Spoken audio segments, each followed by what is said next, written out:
Greetings, my name's Philip Daniel Miles. I'm really excited to be joined by my dear brother Santos. How are you doing, sir? Great, thanks, Philip. Thanks for having me. Well, thank you for joining me. I'm pleased to connect and to share about the archetype of Leo today. And it's really exciting because you are a Leo ascendant, correct? Yep. So what a perfect gentleman to be able to share the archetype is that goes around the wheel, but from the vantage point of Leo, which is ruled by the sun, the solar aspect of giving and sharing, and this bountiful joy that one would get from sharing what they have to offer, what they have about themselves, their natural skill sets, their joy, and the enthusiasm that one gets from expanding oneself in a sense of delivering some beneficial rays of consciousness. How do you feel about the sign of Leo? You're the expert, it would seem. I've got Neptune right on my sun, so I'm all awash with this Neptunian kind of blend of the Leo archetype. Well, I have Mars in Leo, and my rising sign is Leo. So Mars on the 5th degree, which is a very, very, very fortunate and strong, powerful degree, is probably where most of my passion comes from. There are other areas in my chart, but that's definitely one. So Leo is the heart. It rules one of the 12 systems of the body, which is the cardiovascular circulatory system. And Leo is the center piece of the human body. It's the center, it's the heart. It has the biggest torus field. It is the seat of the soul in conjunction with the pineal gland, of course, in Aries. Is this the thing with fire signs then? So fire signs, Aries, is like the seat of the soul, and the same with the heart, and then the thighs. Obviously, it's like it says the label on the tin, the Fibonacci, the wisdom comes from the hips, right? The hippocampus. Anyway, it's this fire, this spark of the heart, right? Well, fire is the spirit and the soul, because they cannot be separated, but they are different. You cannot split them. We are a spirit soul. That's what we really, truly are. So Aries is the fire of the spirit soul in the pineal gland, and Leo is the fire in the heart, which is the centerpiece. Heart is earth, and it projects outwardly a plane of inertia from the heart in which radiance goes out. It's like a sounding board. Your own heart resonates with the soul or the sun of our solar system. So that's why only the lamb and the lion are worthy to open the seal, because Leo the lion is the heart chakra, and Aries the Lamb of God, who stands upon Mount Zion with his 144,000, that's the crown chakra. And it's also associated with the pineal gland, but mostly it's the crown chakra. And so the 144,000 are all the petals of each of the chakras. When you add up all the 6 chakras to the third eye, the petals amount to 144. The crown chakra is 1,000. 1,000 times, when you multiply the 1,000-leafed or the 1,000-petaled lotus, which is the crown chakra, by 144, you get the Lamb of God, Aries, the cerebrum, the cerebran, high ram abith, high ram above, standing upon Mount Zion, your spinal column, and singing a new song. So only the lion and the lamb are worthy to open the seals of the chakras. Unless you go in and up, as Jesus is pointing of the Sacred Heart, unless you go in and up, you are down and out. And all the ones who are down and out, they don't go into the lion of the tribe of Judah in meditation. You go in, not out, to find the truth. And you go up in consciousness expansion as you climb Jacob's ladder to get to Hiram above, Hiram Abith. And the same with Islam. Islam teaches that Muhammad was born in the sign of Aries. Islam is the lamb. It's the Lamb of God. Everything is about the lamb and the lion. So Leo is the masterpiece. It's the centerpiece, I should say. It's the centerpiece of theatre. That's why they are very theatrical. Leos are so pompous and theatrical. They're really good. You know, they're really great at acting and being humorous and romantic and passionate, courageous, bold, strong. You know.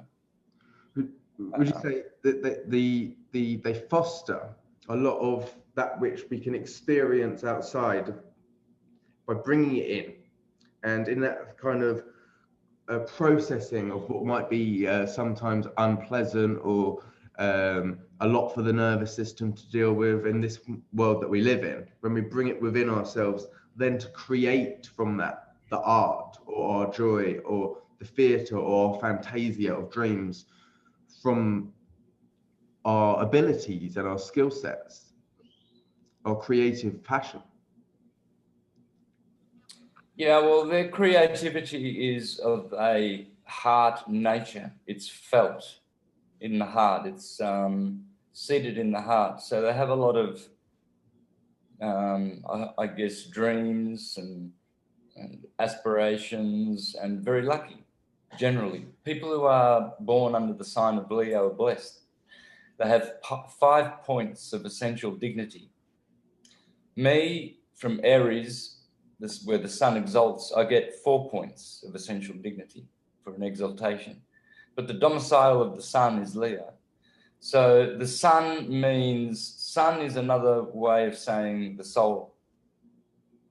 Sun, it's all the same. It's on or on with an S before it, which breathes fire into it. S is the sign of fire. She in Hebrew is fire. Shin, Shemash, the sun, Shem, the son of God. So sun is just a derivation of Shem or Shom, but it's the sound that the sun makes. And so that is fire, and that's spirit soul. It's the spirit soul. And fire is mist, M-Y-S-T. Water is mist, M-I-S-T.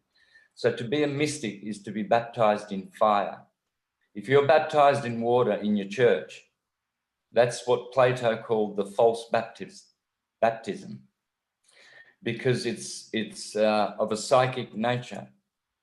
It's more mental and it's not even philosophical. It's not even intuitive. Mystical is the highest level. That's why we must be baptized in the heart by fire, by Leo. So to have a baptism by fire is to throw yourself into a situation heart first, and a bit like a cat, to be able to have the ability to rely on your own self-love, so that you can so that you can land on your feet like a cat. And it's self-reliance, self-love, self-adornment. That's what the sun is. It's like, as you say, domicile. The sun is at home in Leo, and we call that's on the sun's day, on Sunday, is called Domingo here in Mexico, right? Yep. So Dom is the sound of the drum, dom, but it's a pulse. It's a ba-bom, ba-bom. And that is, as you say, this omnipresence, because the sun has to do this kind of, as you say, centrifugal nervous system, rhythmic atonement to its cycle. And so it is going within, and then it is producing and going out. How do you say this rhythm works how can you depict it? How can you describe it? How the sun works? Yes, and how in a centrifugal nervous system, a centrifugal system, like how the sun is going in its cycle with its givingness. It's going from the center and it's giving, and it's infinitely able to give. Yeah, well, because the sun is a portal. It's a doorway. It's a hole. It's holy, hallowed, Father, hallowed be thy name. The sun is a wormhole, and it is channeling conscious energy into our spatial timeline from counter space. It's very simple. All things come from counter space. And the sun... Is counter space outside of time? Like outside of this space? It's like outside the box? Is that what you would describe counter space to be? Or the opposite of that? Yes. So that's where we come. That's where we come from as spirits. Before we came into the flesh, we come from counter space. Well, of course, because otherwise a doctor should be able, a brain surgeon should be able to do brain surgery and remove all of your incorrect thoughts. As a surgeon of the liver would be able to remove all of your negative emotions and just keep the good ones. You know, pull this one out, the one where you had an argument with your brother. Oh, that's been affecting you. Now let's remove these nasty thoughts here. Yeah, oh, your incorrect thinking, bad. Pull out all those, like you would a computer file. You throw away all the files you don't need. You can't do that with our thoughts and emotions because they come from counter space. And so the same is with everything. That proves we are a spirit soul, because we have information in other fields, not just the physical field. So it's not located here, it's in the field. Or my thoughts are not here, they're in the field. And yet my mind is the universe, because we are seeing the universe inside of our minds. And that's where it's located. So that's hence Leo is the portal. The sun is the portal. John the Baptist is...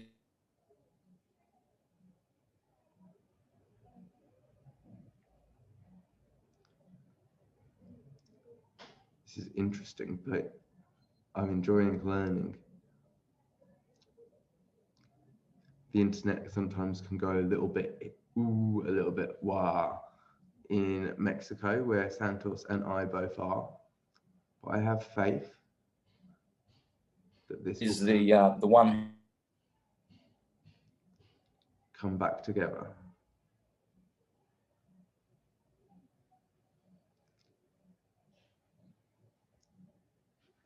John the Baptist. So when we come into the heart,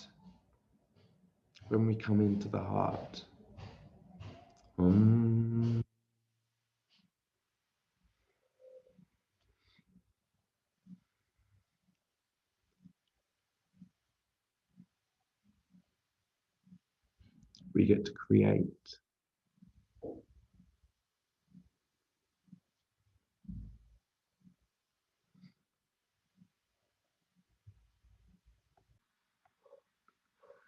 And we're back. Thank you for the due diligence, Santos. We were just mentioning John the Baptist in reference to the Leo archetype. So John the Baptist is the one coming before the Christ, before Jesus. So John the Baptist is the solar plexus, the third chakra. And before you get to the river Jordan, which starts in the heart, you must get baptized in fire. So John the Baptizer says, I baptize you in water, but the one coming will baptize you in spirit and fire. Spirit is another way of saying air, mental, philosophical. So one must become spiritual, mental, and philosophical after their water baptism, which is purely psychic. Then one must be baptized in fire, and that is the mystic. This is why what is mystical is a mystery to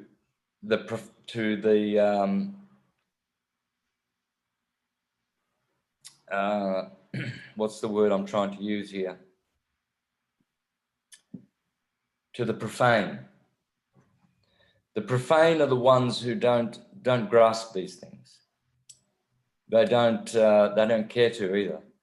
But they have a very temporal, materialistic, fleshly, lustful way of life, and they cannot penetrate the mysteries of mysticism, which is syncretism.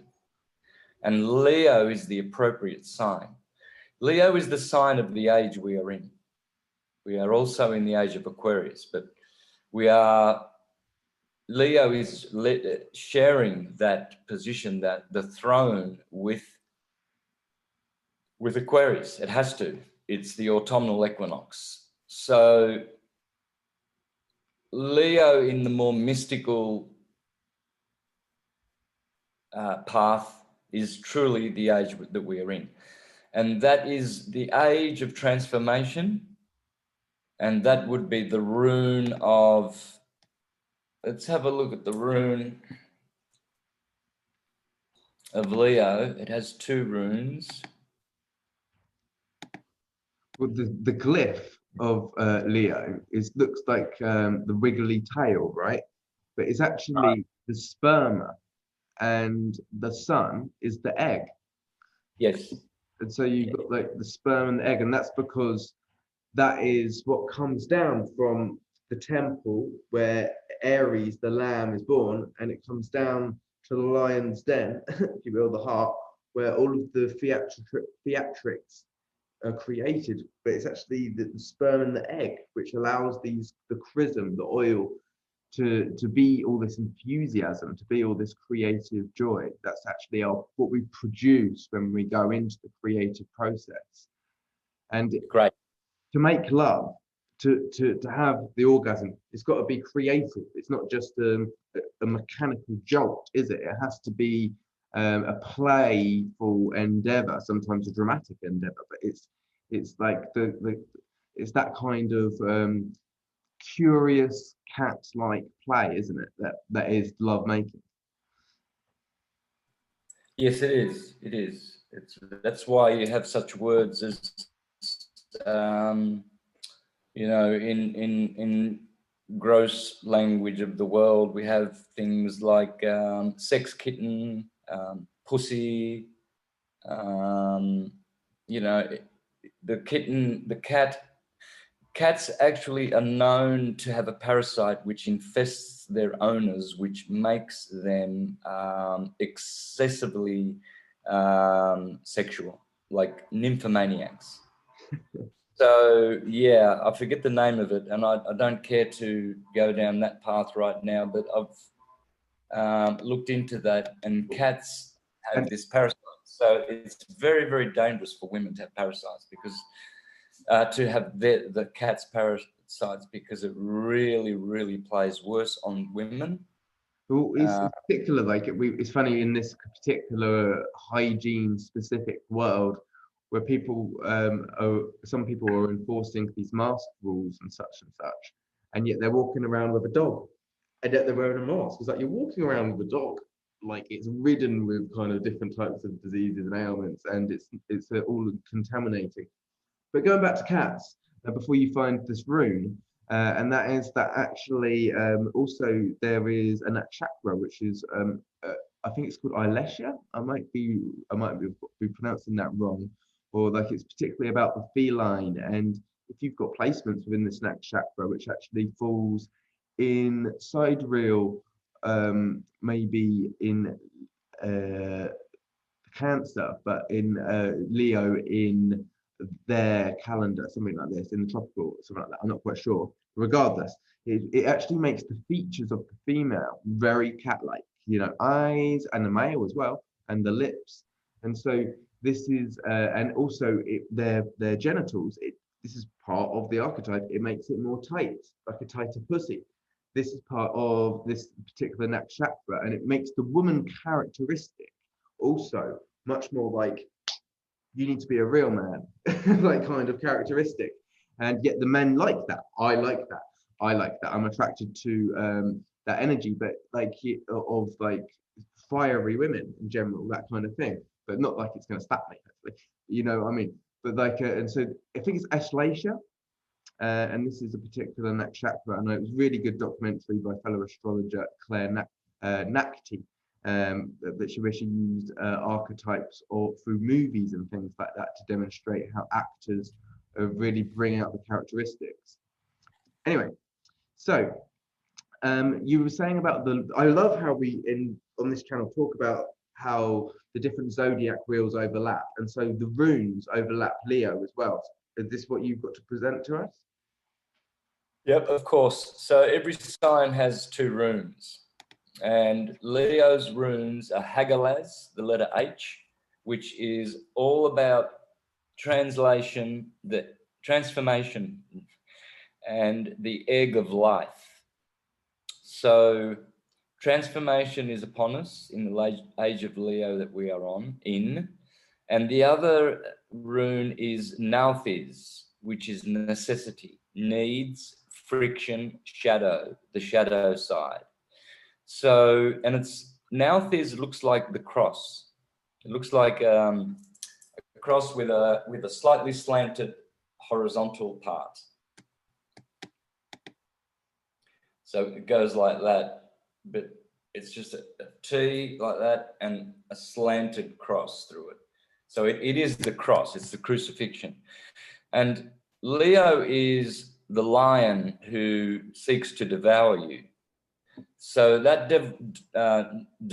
devouring process is the process of the satanic. Leo is Satan, the lion who hides, seeking to devour you in scripture. Okay, so it has its very, very satanic side. And the cat, the feline, is like a serpent.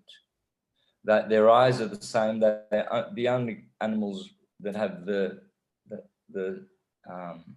slit in the eye, or the only 2 of very, very few animals. So they're very, very, very similar, cats and serpents. And so that's why you get this very sexual and romantic energy from the sign of Leo as well. It's about passion. But sometimes those passions can be animalistic, of course. Passions are passions. Like anything else, you have good ones and you have bad ones. So Leo brings out that as well, where it says, do not listen to your heart, for your heart is the most treacherous thing in you. Well, that's not talking about when you listen to your heart, your intuition, and you know you've made a good decision and that kind of listening to the heart. It's the heart that the kind of heart that King Solomon had when he looked down and saw Bathsheba was bathing and her husband Uriah was fighting a war. So that heart that caused him to murder her husband just so that he could have sex with her, which produced, King David. It was King David that was standing, was looking down on Bathsheba. And their son was Solomon, wise King Solomon. So you see, through that brutal passion comes wisdom, if the lessons are learned. But Leo generates that kind of heart action, which can be treacherous, because that is very, very treacherous behavior, isn't it? To steal another man's wife and murder him and get him murdered. So, of course, this is not a literal story, but it teaches how the lion and the passions of the heart can be very, very deceptive and treacherous to the individual. So There is that side of Leo, Hagalaz and Nauthiz, the letter N and the letter H. So you could be a bit like a tyrant to yourself when you get carried away with passion, and don't have some sense of decorum or sense of sensibility to the fact that you're having an influence to other things beyond the self. yeah, the line can have a very dominating presence. Leos tend to have a big spatial field around them.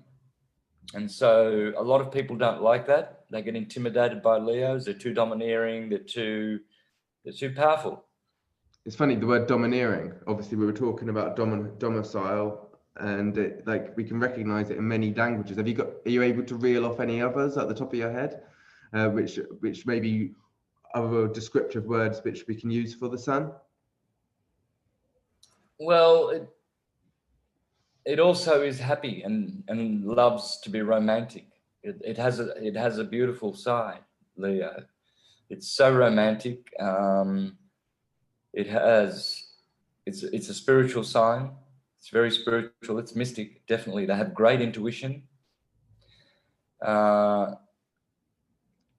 very fortunate.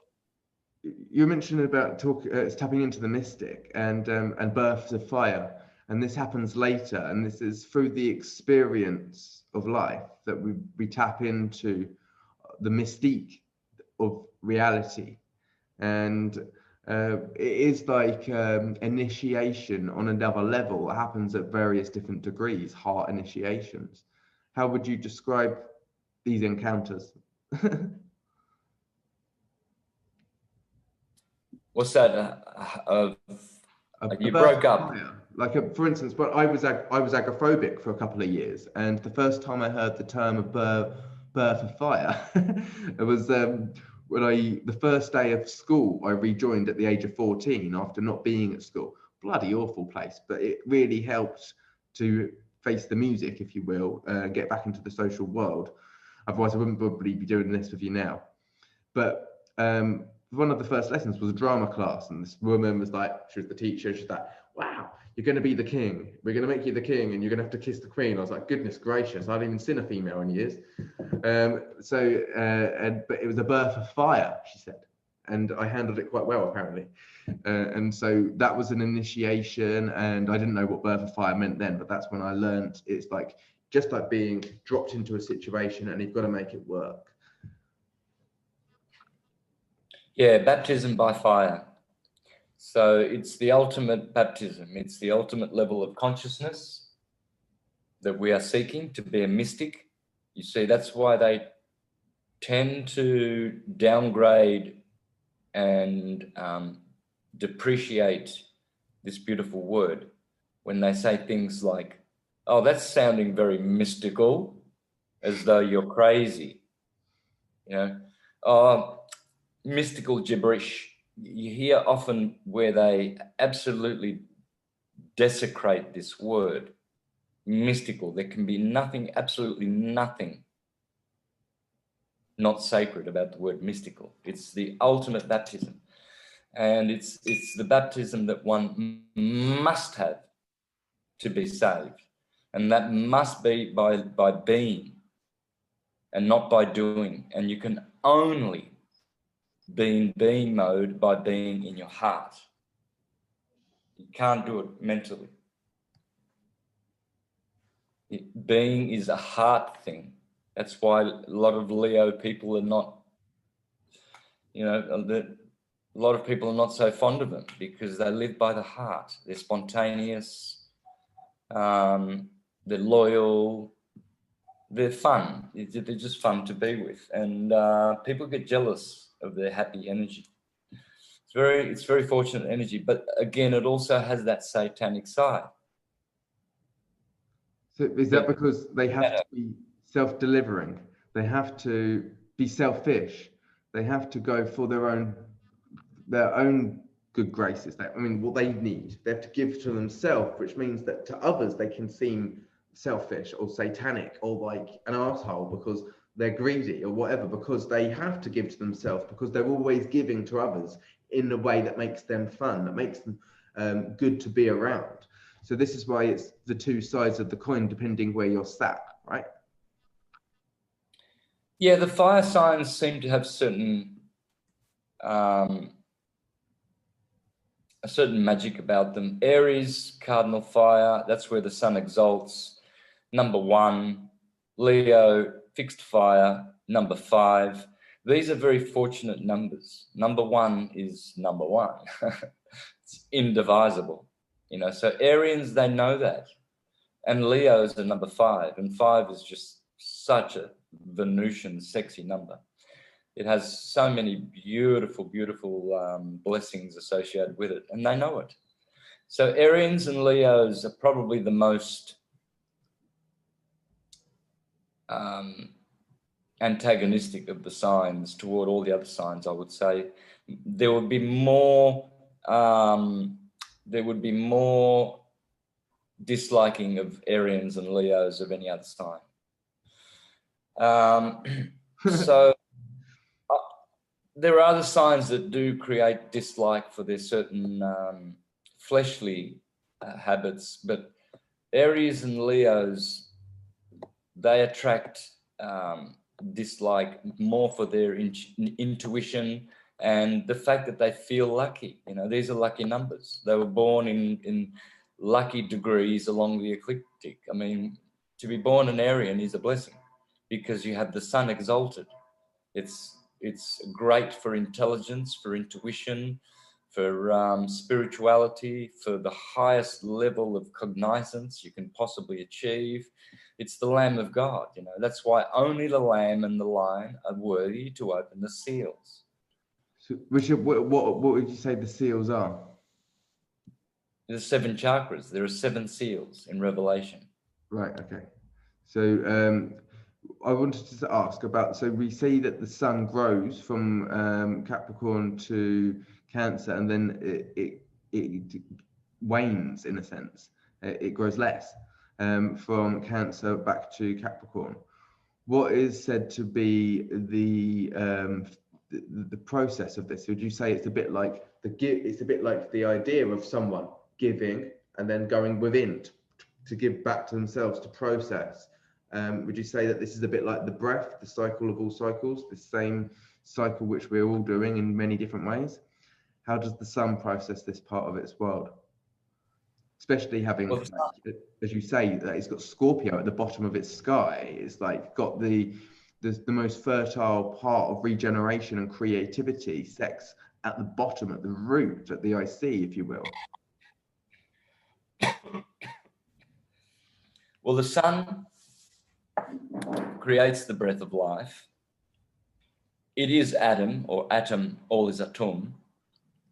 And atom means to breathe and to be a soul. And the sun is the soul, Sol Invictus. So the sun is purely magnetic. Saturn is electric and the moon is dielectric.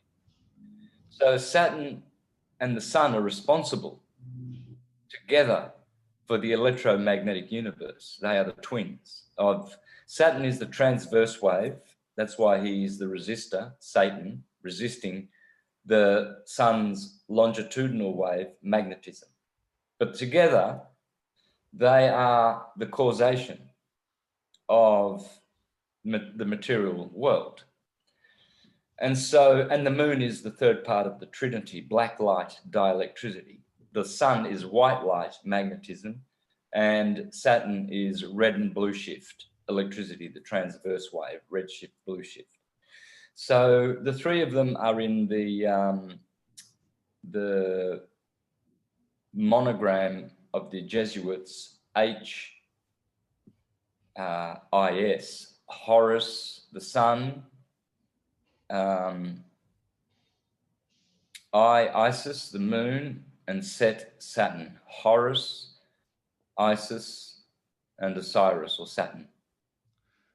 So it's that the sun, which is the hour marker that sets the scene, which is the land, as it leaves and goes to another part of the land. We don't see it for a few hours, and it comes back. That's why we have the moon coming in for the dark dark light and for that more introspective light. But so it's so magnificent, isn't it? The dance of them, but they all follow the sun. The sun is, as you said, the center of the stage. So they're all doing their twizzles and their rivets and their divots around the sun, the dance. Yeah, so what the sun is doing, he creates the breath in our solar system. He creates it. So breadth, like the depth, the breadth, or did you say breadth? This is how Bhagavad Gita describes the sun's action yearly. At the Tropic of Capricorn, the sun is down here and it climbs a ramp up to the Tropic of Cancer. What does ramp stand for? It's a ramp. Ram. The ram of God, Aries. You see? Right hand, right ascension of meridian? Yes, right ascension of meridian. And what it does is it breathes. When it gets up to here, this is July the 4th. Cancer, at the Tropic of Cancer. That's why they celebrate on July the 4th, because the sun is at its perigee, apogee.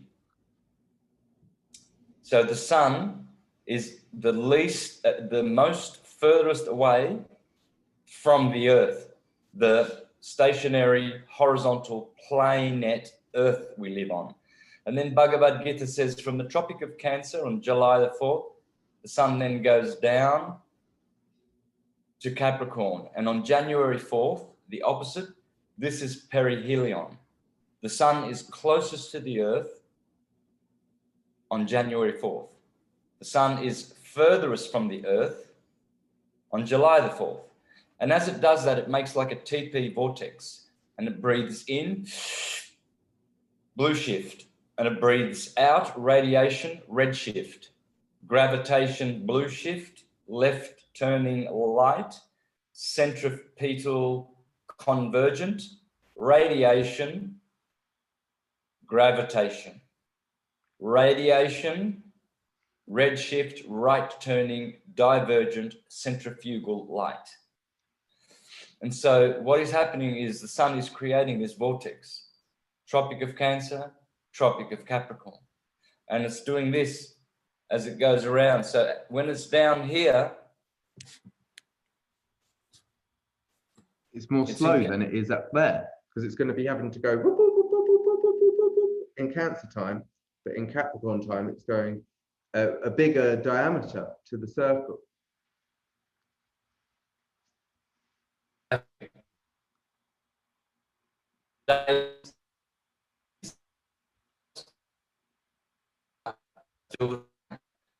And imagine that the sun is being projected from the north pole by the mountain Meru, which Ram sits on the center of Jambudweep or Bumala.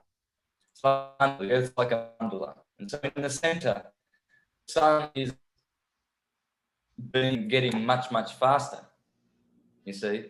So this is a coil. It's a coil. It's like a Tesla coil. It's amazing. So that is the technology which we're tapping into now, with the electricity and the magnetism going around on this coil up and down, as you just explained. I'm not quite sure if we got it all because my internet cut out, but we came back. I think Zoom's pretty good. But just like how we were explaining before, on the map, it goes round. And so you'll be saying in the Cancer time, it's going to be going more fast because it's a smaller diameter circle. Is this? And yet it's when it's in the Tropic of Capricornius or Capricorn, it's going to be a much wider berth or breadth, as you said originally when we started to go into the description. So this is actually the same technology, the Tesla technology, which gives us natural energy. I mean, we have those wind-up radios. It's the same thing, really, isn't it? That creates that kind of energy. But like this kind of coil, it gives us infinite energy because the sun has got the ability to infinitely give from the inside out. It's bountiful. It does need to recharge itself, but it knows how. Other deities, other beings, we've all got such a variety. Maybe people who aren't so solar, they need reminding. They need to go on a lesson. They need to go through an experience to learn how to be endlessly able to give as well as receive from themselves from the inside out. Right? That's fuel. Amazing. Yeah, the sun. Mm-hmm. Yeah, the sun in Leo is, when the sun is in Leo, there are the dog days, and the dog is Sirius because now the sun is in the area of Sirius, transiting Sirius. And so you get the dog days. And so ancient astrologers like Ptolemy said that when the sun is conjunct Sirius, it generates more heat in the cosmos. I call it the cosmos because we live in an egg-shaped or apple-shaped torus field, and the Earth is the plane of inertia in the middle. One guy who really explains this well is Stan Tenen, a Jewish Hebrew scholar. In his video, Dance of the Hebrew Alphabet Letters, Dance of the Hebrew Alphabet, I think it's called. You'll see there how he has an apple and he opens that apple, intersects it in the middle, and he says that middle plane, that is the flat earth. And the tree, the spiraling tree in the middle, that's Mount Meru. He calls that the tree of life in the center of the garden. That's the tree that actually generates all the 7 planets and opens their portals and activates them. So we celebrate this with the ornaments on the Christmas tree. It's a bit like a mandala effect of what we do, right? Yeah, because the Christmas tree represents that vortex that the sun creates as it goes up to the Tropic of Cancer and down here to the Tropic of Capricorn.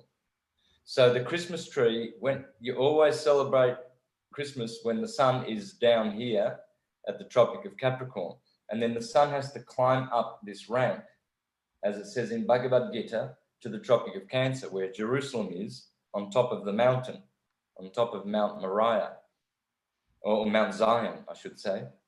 So that is Capricorn, this is Cancer, and Aries and Libra are here in the middle where the knuckle is.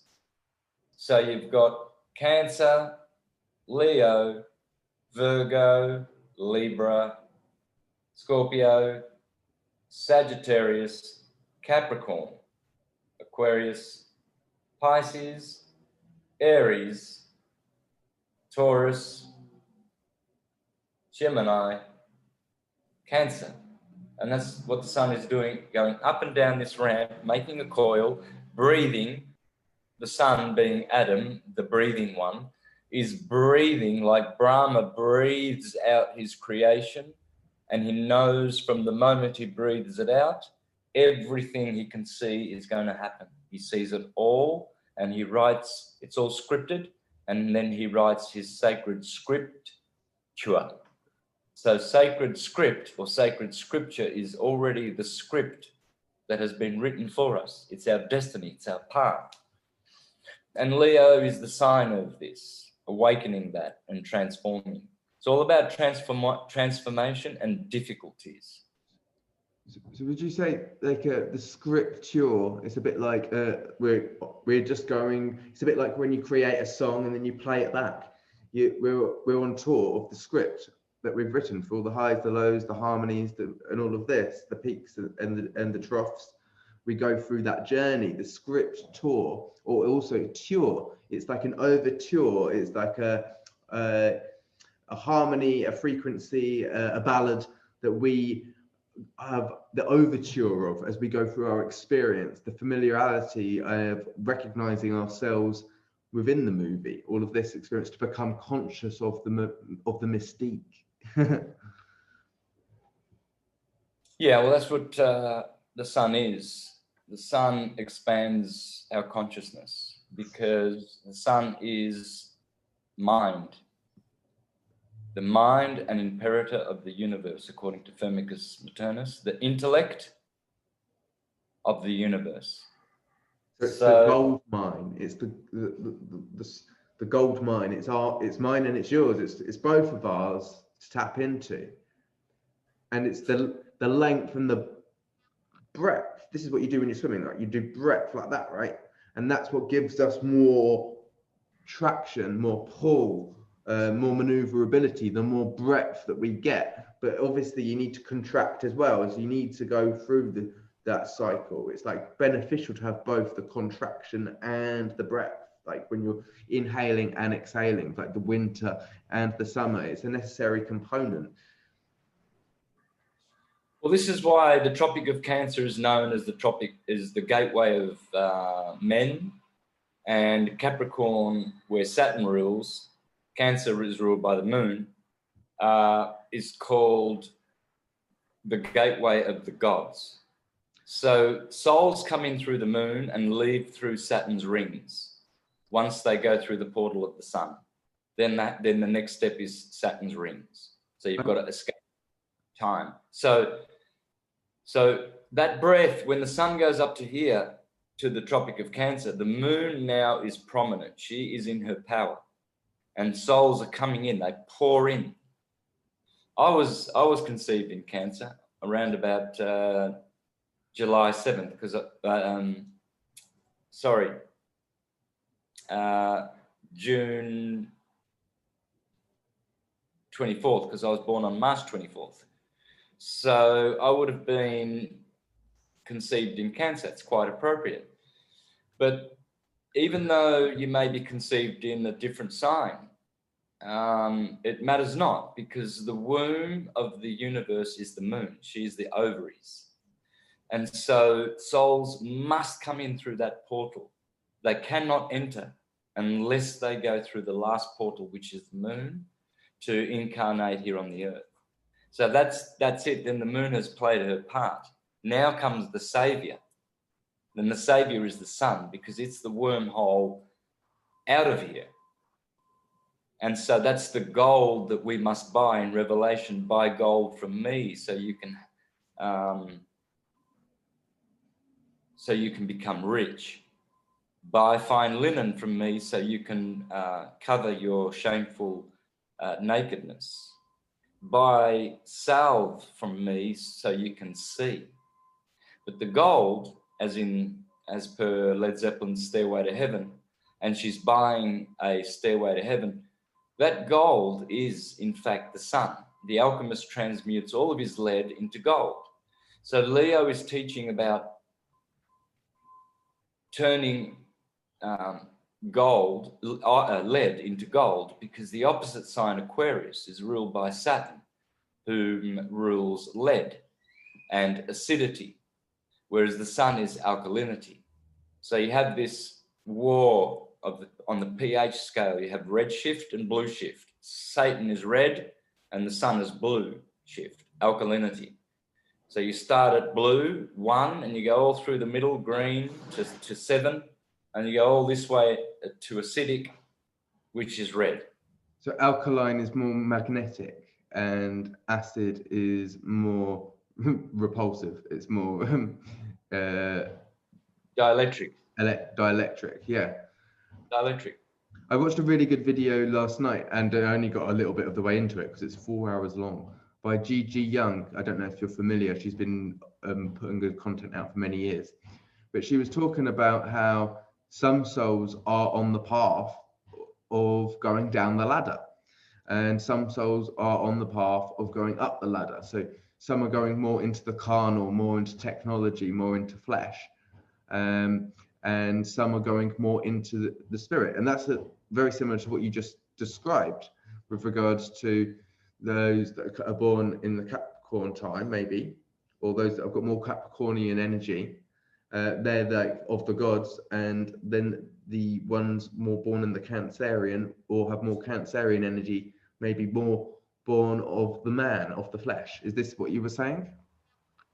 Not always. No, you're right, but that's not always going to apply, because people are here.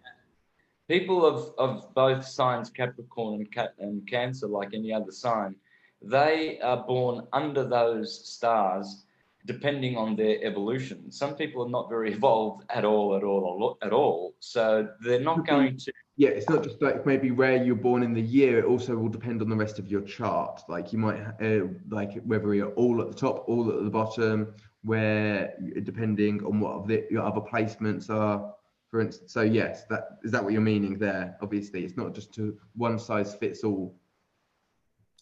Well, it's true about Capricorn that this is where masters and gods are made, and then men in Cancer. This is true, but it doesn't necessarily apply those same archetypes do not actually manifest in all humans, because some people will only express their sign in very, very limited ways and never be able to break through and take advantage of what their sign has given them as a gift from birth, because they're not evolved from many, many past lives. We are on a plane right now where there's many, many different levels of evolution all coexisting. In the next world, we will all be of the same open-minded evolution, higher consciousness. We will be paired off in the next life. In the next system to come, there won't be this imparity anymore, this discrepancy. And speaking of which, there's my triple Leo partner. Speaking of the sign of Leo, yeah. My partner Julieta is triple Leo. So isn't it funny how we should be? I've got Leo rising. You've got what, Leo? I've got nothing in Leo. It's in my 11th house. Okay. But I have a couple more questions, if that's okay. Just a few more. Yep. So one of them is more spiritual, and then the other two are more Leo based. So we go for the more spiritual one because it's not necessarily Leo orientated, but it goes with what we were talking about in the ways that different spirits or souls or entities incarnate into this place, and yet we don't know where we each came from. That's part of maybe the innocence or the ignorance or the beauty in this situation, and because we may sometimes be having incarnated into families where we're working next to situations and people that we would never choose to be right next to, and have colleagues that we are far from there to work. If we knew that we were working next to them, it would really freak us out, because actually our lineage is kind of completely opposite from.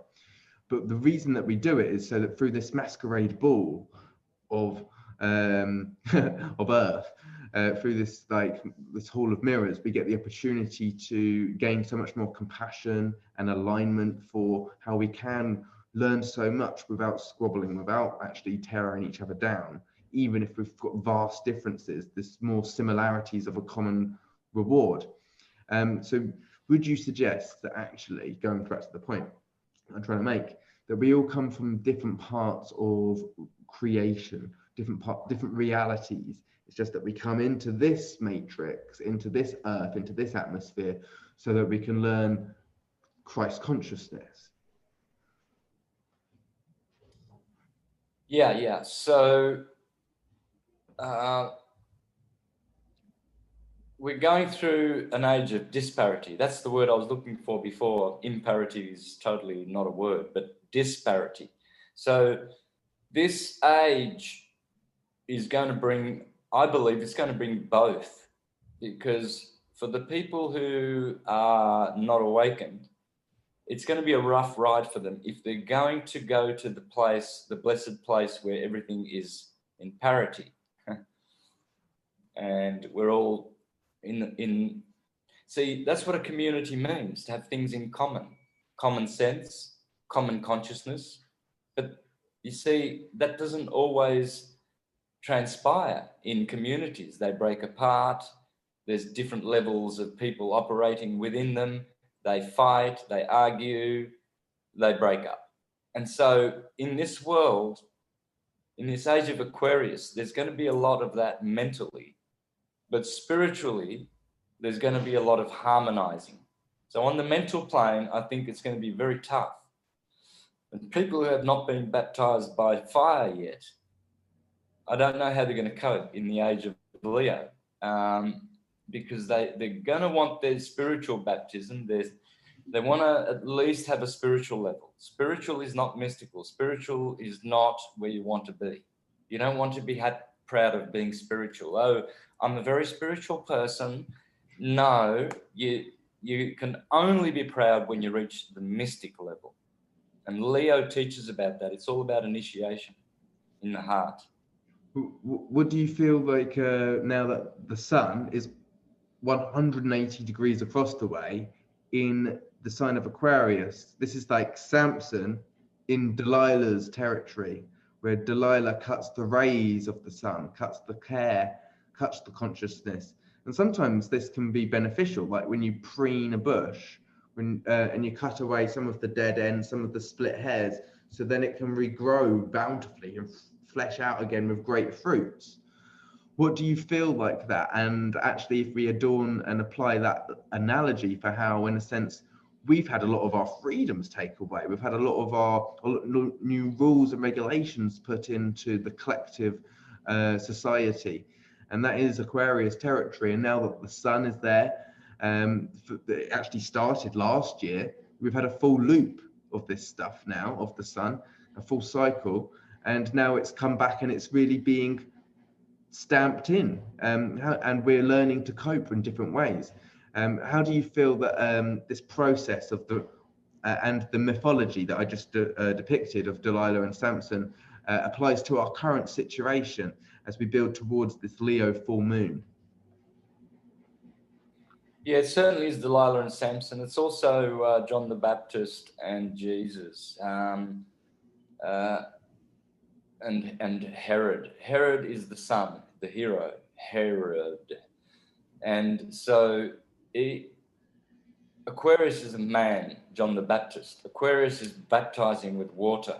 It's the water bearer.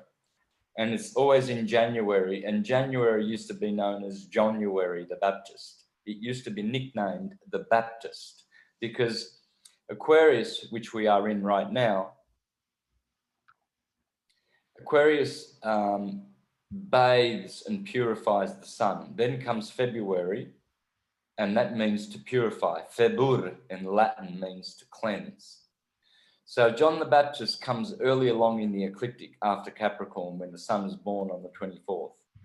Within days, within a month, Aquarius baptizes the sun and purifies him in February under the stars of Aquarius. And so one of the stars in Aquarius is the head. It's called the head. And when Herod, in summer, you will see the head of John the Baptist in the morning being cut off by the sun as it rises. This happens every year when the sun is in Leo. And you will watch this phenomenon every year. It's amazing. It's you see the head of Aquarius go down and it gets chopped off when the sun is rising. So this is a tradition for royalty, isn't it? That they often it's always been a tradition in the prophecies of royalties that they often get beheaded, this type of thing. Yeah, that's why the day of the beheading of John the Baptist is on the 29th of August, because it was a virgin who danced, Virgo, who danced for Herod, who is right next door, Leo.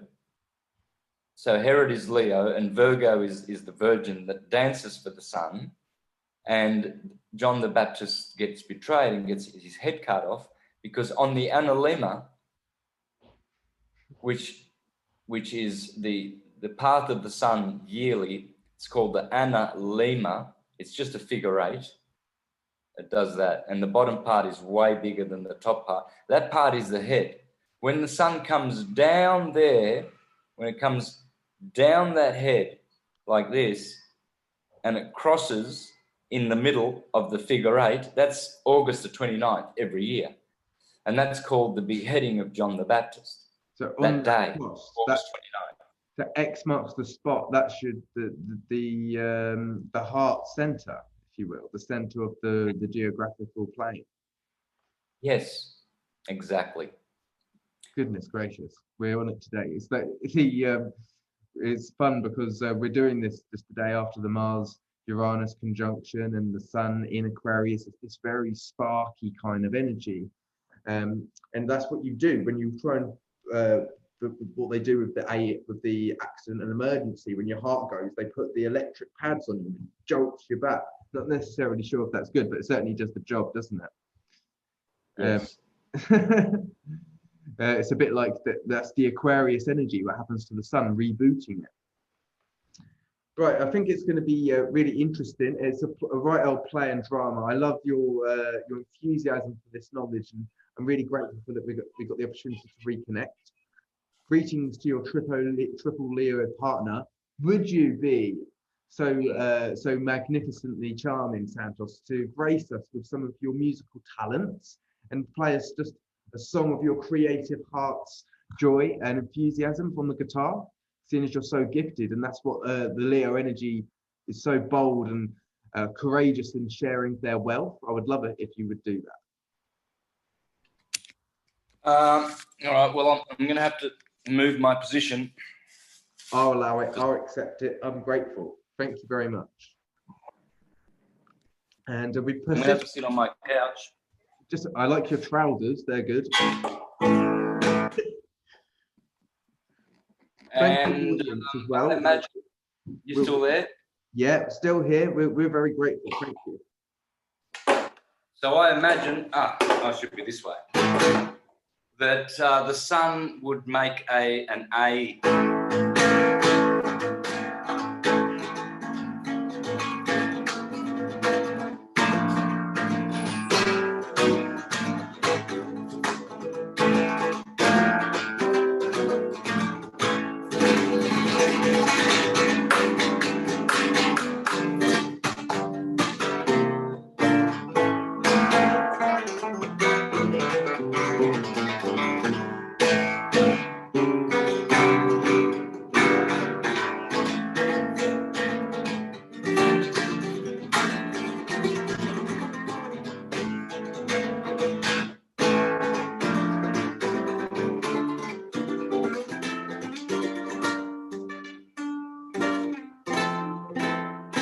So stuff in the key of A.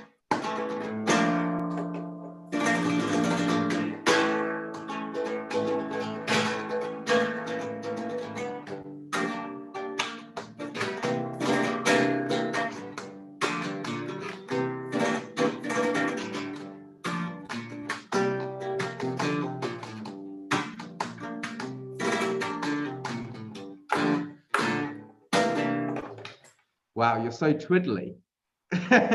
You got all of those twiddly diddly bits going on. Yeah, but I need at least a half an hour of warning, or I'm not a guitarist that can just jump on the guitar. When people say, "Oh, pay me something," it's like, don't, because you for this sort of stuff you need to sit here doing finger exercises for at least 2 hours before you can do clean stuff. So sorry about all the rough. I know it's sounding really, but I think that's the Sun. You know, I wanted to do something like a lion screaming, and to me the key of A, it's got that masculine.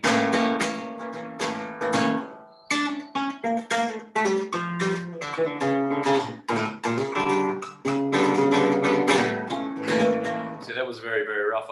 My thumb just tripped up all through that, but I can imagine like going on an escapade around the jungle, like Jungle Book, prowling about, you know, a bit of an adventure. Yeah, but when it comes to Leo, I think that was a pretty sort of a bold sounding. It's a bullerias. It's in the key of A, and I think that's the sound of the lion. So great stuff. Music. Lion is also another name of the Sun. L, put an E in front of the word, you get El Ion. And yon is yon. So the lion is El Lion or Elohim. There's always an L and an M. Lom, lamb, lam. So Islam, Dalai Lama.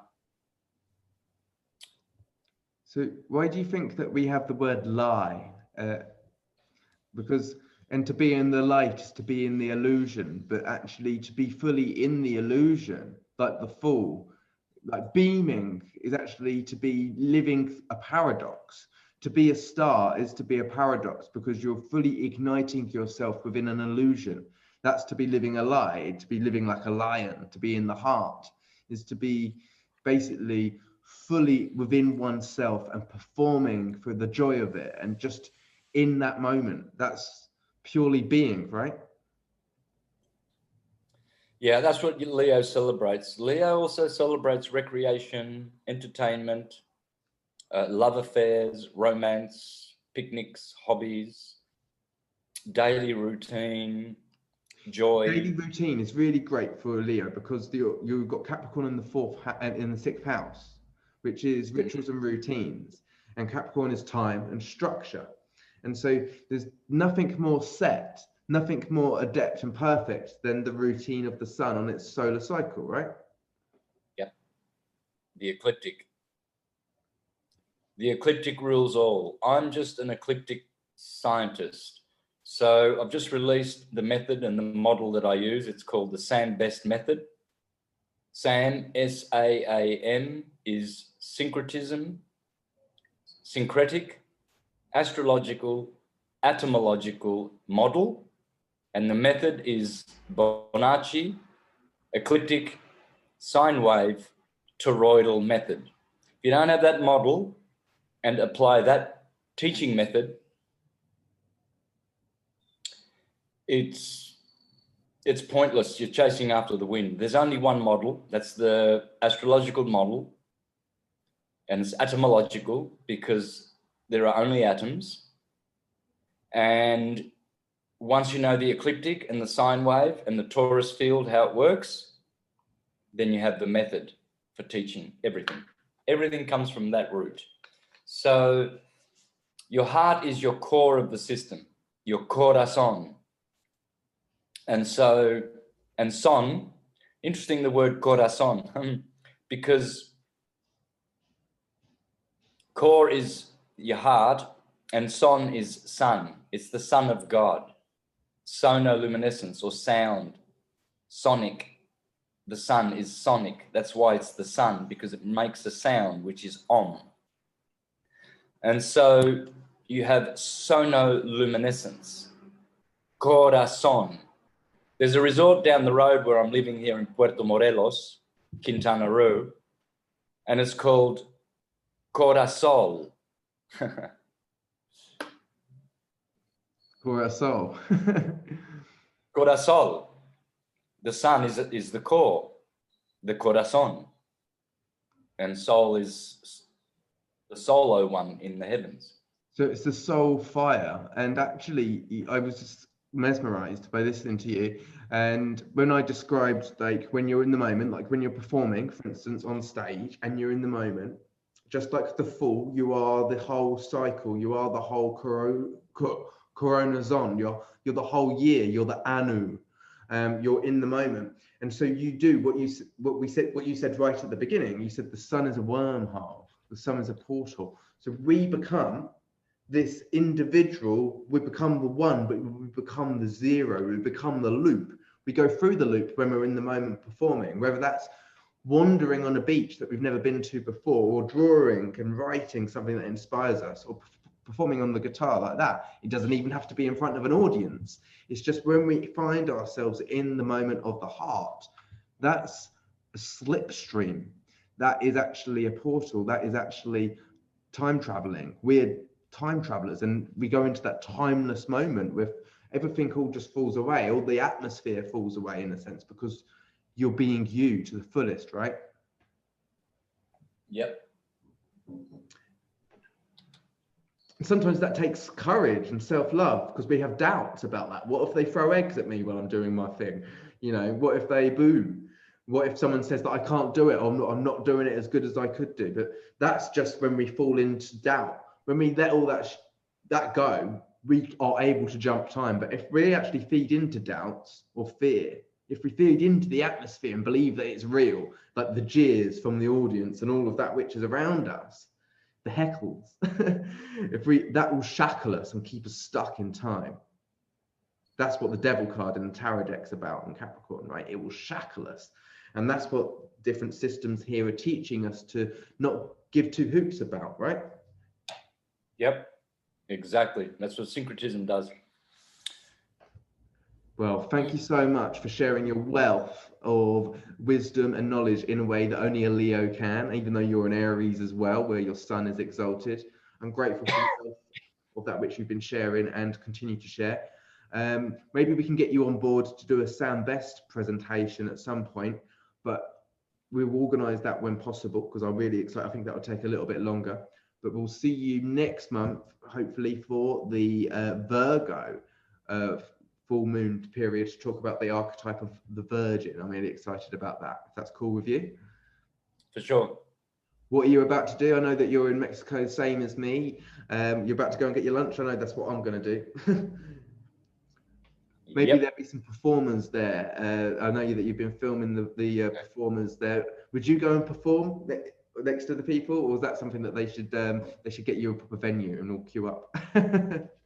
No, I dare not play my guitar in music, my guitar in public. I haven't trained for about a year, and I'm like an amateur right now, and a lot of people are asking me to play. I just did that little bit of rubbish there because I know you've been speaking for a long time about, we haven't done this for 5 months. This show should have been done 5 months ago, but in public, like, every second note's a mistake. You know, it's all over the place, but I'm getting better. I'm putting aside half an hour every day at least to get my fingers back. So I just recently got that about 2-3 months ago. I've been without a guitar for a year, and suggests that actually Saturn has graced us all with a little bit of time to learn certain things for the next couple of years. Like for me, one of the things that I've been putting my attention on is learning a bit of Spanish, because it really will help develop me, with the Great Conjunction being just a couple of months ago. Yourself, you're in a perfect situation and place here to receive feedback about your music, and to continue to apply that, as well as your syncretism, as your passions and your craft. So you've been gifted the time to practice and to get back into it, if that's something you choose. Yep. Fantastic. Well, thank you so much for your time and energy today, Santos. Brother. I'll catch you again soon. Enjoy your moments, and thank you everybody for watching. Thank you. Bye-bye.